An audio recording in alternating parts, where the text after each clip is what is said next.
Are you a hardworking dad, juggling family responsibilities while dreaming of building wealth through real estate? Welcome to the Invested Fathers Podcast, where we explore how to balance investing and fatherhood. I'm your host, Kenny Johnson, founder of East West Capital. Over the past 5 years, I've been buying real estate to free up my time and secure my family's future. Now I'm here to help you do the same. Join me as we navigate the real estate world together, building wealth and strengthening our families. As my grandma always said, East West, home's best. Welcome, ladies and gentlemen. You are on the Invested Fathers Podcast, and I have a special guest with me today. His name is Scott Kidd. Scott, go ahead and say hello. Hey, how you doing? Kenny, thanks for having me here on the podcast. Really appreciate it. Thank you. I am very excited to have Scott with us. Scott and I are in the same mastermind group called Raise Masters. We are both dads as well. And today is just a day we're going to be learning about what Scott's doing in his business in regards to real estate and raising a family and working. So let's just dive right in. Scott, tell us a little bit about yourself. Well, I've been a yacht captain for 20 plus years. I've been doing on the yachts for almost 25 years. Multifamily syndicator investor for the last 4 or 5 years. I've been focusing on that and joined Raise Masters, which is where we met. And the path has been through a lot of different avenues. The things that have gone through may not have been what I wanted to, but they all ended me here. Okay. So yachts is Scott's thing. I don't know how many out there have been on a yacht or know yacht people, but I feel like Scott is a very unique, interesting guy just for that niche that he's going at and has experience. So you mentioned getting into real estate while doing, I think you said 20 years or so of being on the yacht. Yes. So give us maybe where did that start with boats? I'm very curious. Well, with the boats, it kind of happened haphazardly. It kind of happened one day when I needed a job. I was living in Austin, Texas, and long story short, lost my business, and I was back in Jamaica, which is where I'm from. My dad's Jamaican, my mom's American, and I was back there doing a few different things. And a friend of a friend, he was in the Navy with a guy, and he worked on yachts, and I wasn't. I'd gotten laid off from my job, lost my business, so things were kind of at a large negative at that point. But he asked me if I wanted to work on a boat in the Fort Lauderdale boat show. And I said, sure. And he said, have you ever worked on a boat before? I said, no, I've never done that before. I've done some sailing, but that's about it. Yeah. And he said, well, that's not a big deal. I'll show you. And so I borrowed the money for the ticket. And Wow. my friend Merrick gave me some pocket money. I landed with probably about $20. I didn't know anybody in Fort Lauderdale. And it was, I never looked back because it was probably what I was supposed to be doing. It's something that, what I was a pretty rough, tumultuous year, up and down, a lot of up and downs. It ended up being blessing in disguise, ended up being, probably one of the best things that has happened for me. I ended up meeting my wife at the Fort Lauderdale boat show a year later. We have 2 kids, ended up bringing me to real estate and then multifamily real estate because, the industry can be very unstable, especially when the economy takes a dip or the person you're working for, their business takes a dip. The toys go away first, and the yachts go away a lot quicker than the airplane. Because the airplanes, they need to get to places quick for their meetings and that kind of stuff. So it serves as a time tool for them, whereas the yachts necessarily are kind of more of on the fun side. Right. So they go away quick. And I saw that during the global financial crisis, a lot of people lost their jobs. A lot of friends of mine lost their jobs. I fortunately worked for a guy that was doing very well and did not. But, you can be here today, gone today. So I've always looked for revenue streams that, I could do on the side where if I lost the job, I didn't necessarily have to jump into the next thing. And a lot of times, in any industry, the next thing, if you need to be there, it's probably not the right thing, or it might not be the best thing, but you got to do it at that time. So, having a wife and kids and a family to support you, you need to have, some type of financial revenue streams on the side to where you have that protection where you don't need to jump into the next thing. So you started with one house and, single family went up. And as the family got bigger, got another house. And then eventually I found out about a multifamily real estate from a friend that we were at the beach having some drinks, and he told me he bought and sold a 46 unit apartment unit and made a serious amount of money. And I said, well, you can do that? And he said, yeah, you can do it. I did it. Anybody can do it. And I said, well, okay. So then that kind of started the whole journey. Is like, I started learning about it, and I had a lot of analysis paralysis, and Right. eventually, met the right people and learned the right things, and just kind of jumped in, and still learning today, but it's been a great journey because there's a lot of growth behind it, and a lot of, just realizing that it really takes the mindset, really just, Right. you have to be around someone and the people that are doing it for you to know that that's a possibility. One of the first guys I worked for on the yacht was first captain's job was a big real estate developer. And Oh, really? I just thought it was just money feeding money, when it was, but before the Jobs Act 2012, it wasn't, you couldn't advertise about these things. And still today, the really big deals, you still have to be invited in. And it's kind of brought in a lot of other more retail people and people like ourselves that can have that option and opportunity to get into these things. And that's something that I kind of stress, because there's a lot of people I run into all the time that don't know that these options and opportunities are available. And that's kind of my mission, is to make sure that they know at least that it's available. They don't necessarily have to invest with me or anything like that. That's not what it's about for me. Because I didn't know that this is you could have that option, and you could, provide more security for your family and stuff with, by investing in these assets that are hard assets that you actually own property. I think it's more secure than giving your money to a financial advisor or something like that and putting it into a fund. That's just my take on it. Everything is not for everybody. Right. I like being able to see and being able to add appreciation or add value to these properties, and then you can see it happen, and you can have a little more control over it. You don't have control over everything, like life in general anyway, but Right. That's where it started, and that's where it continues. Man, there's a lot to go off of there, Scott. I'm curious. I'm going to go back. You mentioned, you lost your job. You meet a friend. He says, hey, try a boat thing. You have $20 to your name. Yeah. How old are you at that point in time? I'm 30 years old. Okay. Yeah. 30 years old. You said you met your wife around that age as well? A year or so later. Yeah. Okay. And then 2 kids. So where that's like, bam, bam. Like, how old did it? Pretty immediately after that, we've had kids probably, because she's the same age as I am. We're both, I'm glad we both waited to get married, because I think it made a big difference with how serious we take it, and family and everything else. And we're both from pretty strong families.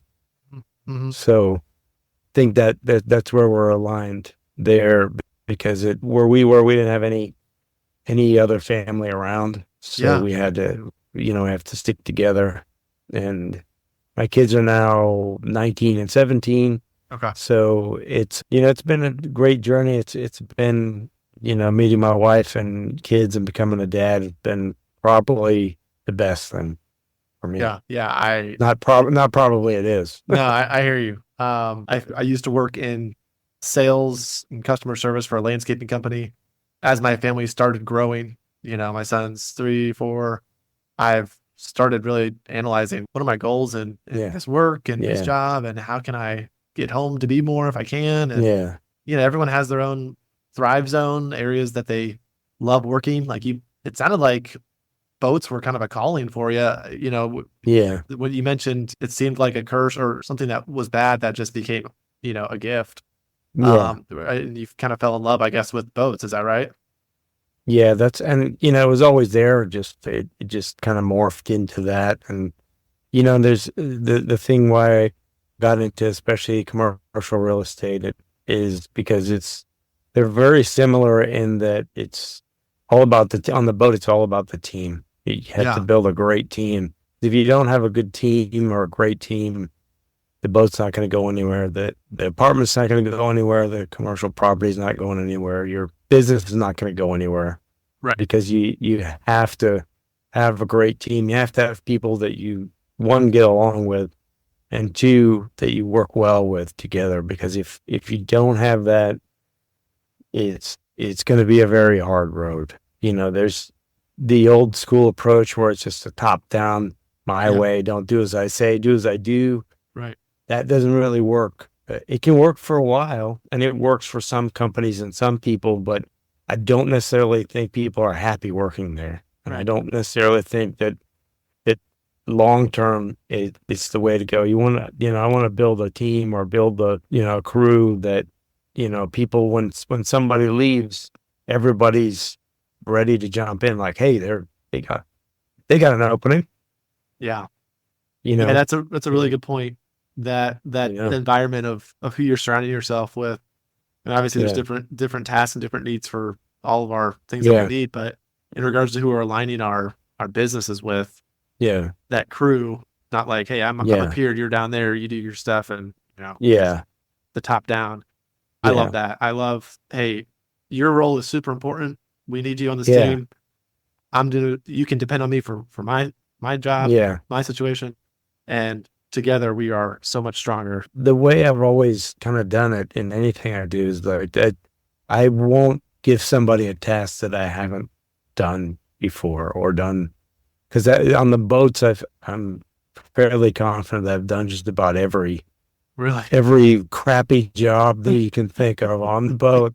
And there's crap with black water tanks and fixing toilets and stuff. I've done plenty of that. And there's, and then same thing I try to do with the real estate. Although it's bigger learning curve, it's a lot more stuff that I don't know about with that. So I'm more than happy to help, bring in people that are experts that are a lot better. And that's what I've learned the most is that book, The Who Not How, is find the who that's much better at that. Like on the boat in particular, there's plenty of people that can drive the tender better than I can. So let them do that.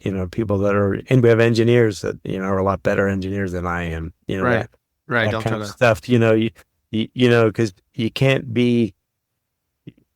be all things to all people. Right. So just be the best, be the best you. Exactly. That's all you can, that's where you fit in, Scott, before we jumped on the call today, you and I were talking a little bit about,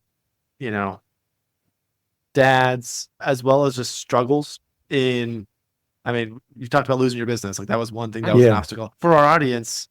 I don't know what they're struggling with right now. I feel like there was a time when I was in my job and I felt like I was in my head and felt maybe trapped or just kind of feeling this oppression of some kind. And I was trying to find my way out of it. Thankfully, I had a friend that I could vent to and like, is this a good idea? What if I did this? And this was sort of while I was figuring out real estate as well.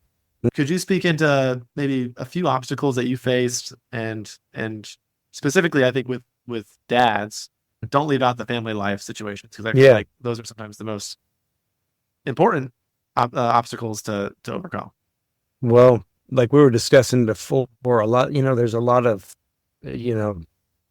talk and stuff about when, the dads go away, and I know it's very tough on the women and the moms and stuff, but there's not a lot that's talked about is how tough it can be sometimes for the dads, because sometimes I'm gone, a couple of months at a time. Wow. And that's not easy, but, with, the Zoom calls and WhatsApp and stuff, that makes it easier, but it doesn't make it, you're still gone. And if there's an issue at home, unless I can fly at home, I can't drop everything and be there at a moment's notice, which it can be very difficult for my wife and for the kids and stuff.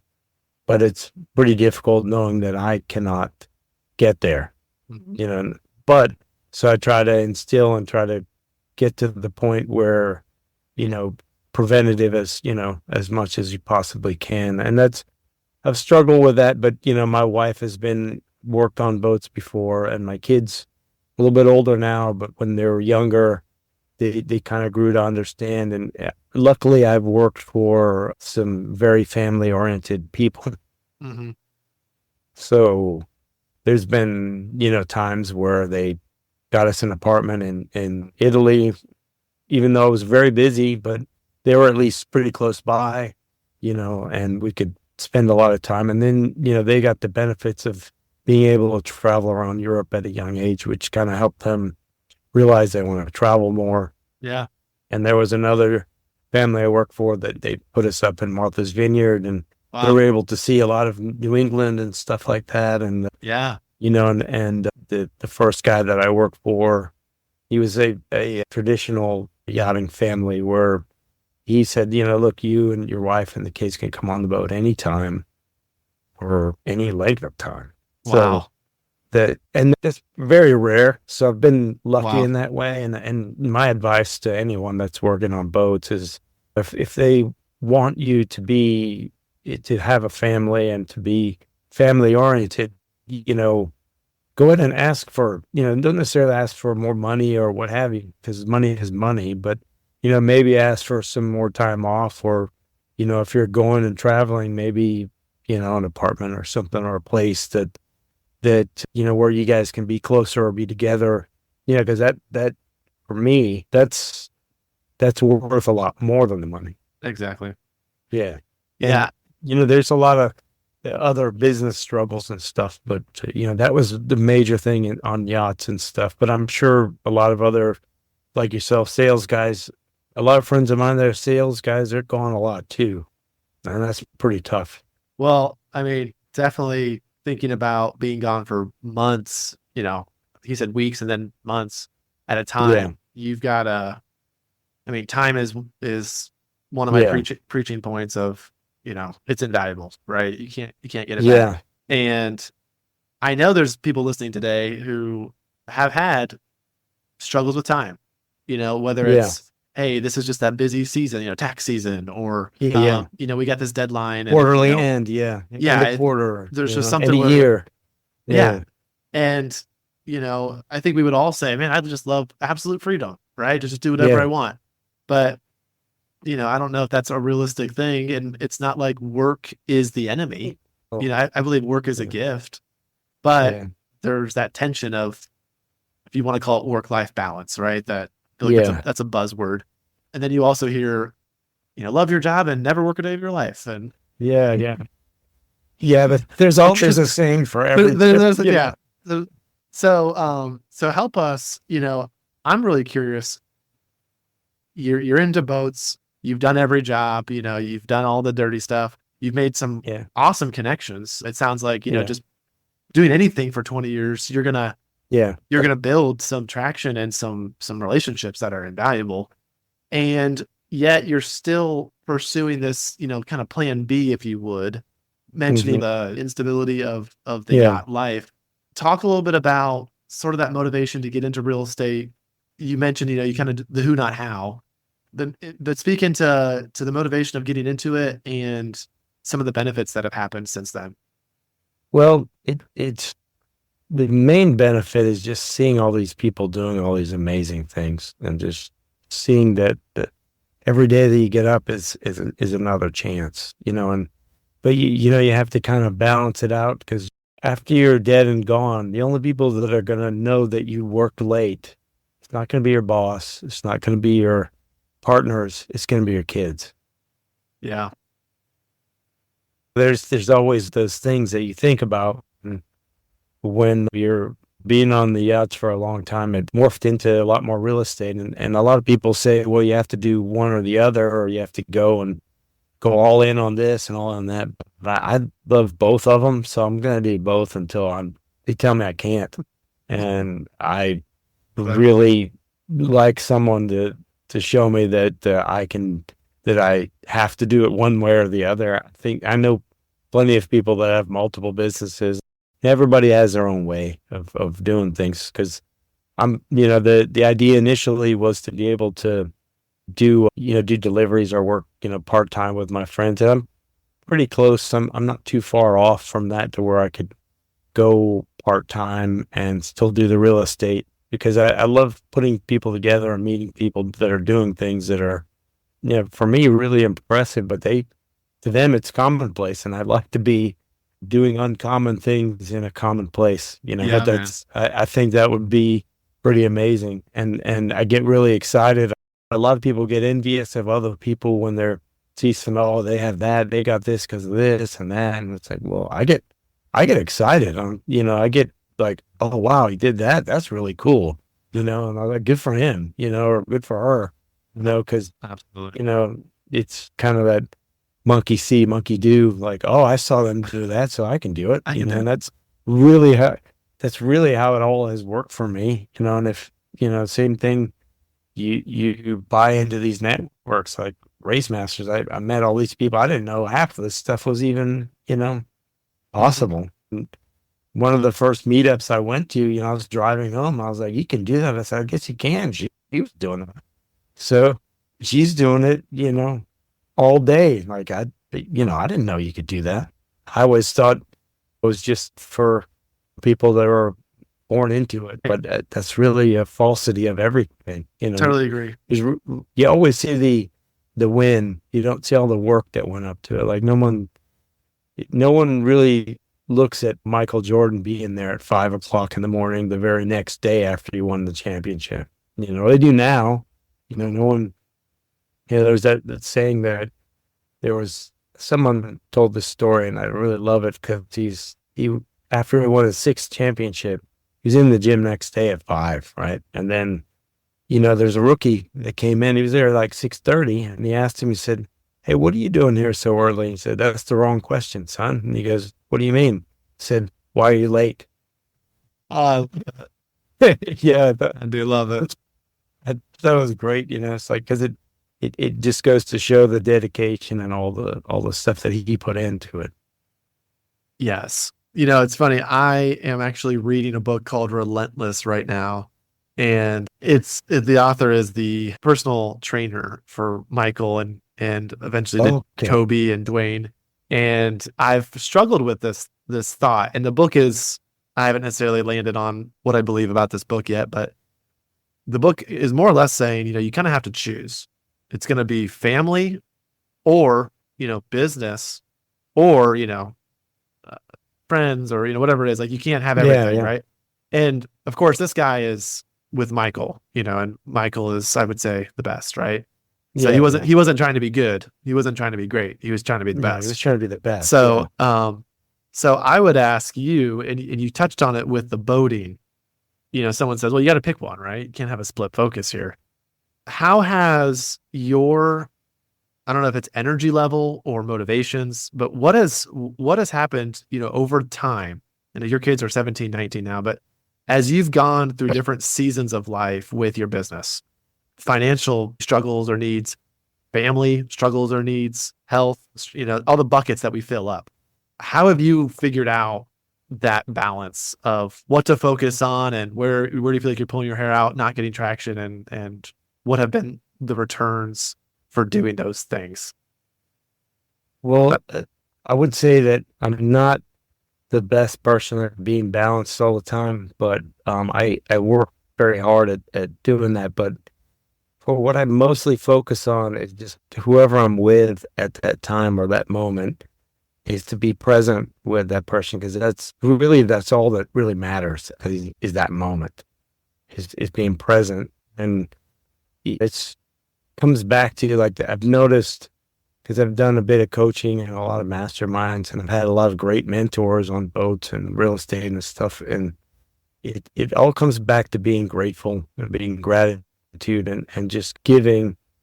The more you give, the more it all comes to you. It's if you're stuck at anything, usually you take a pause or a step back and just like, well, where can I add some value to this, or where can I be present? Maybe I wasn't 100% focused on that conversation with that person. Maybe that's why that didn't work out. Mhm. Maybe you know, because we all get all these distractions and all this, there's so much we're being bombarded with all day and every day.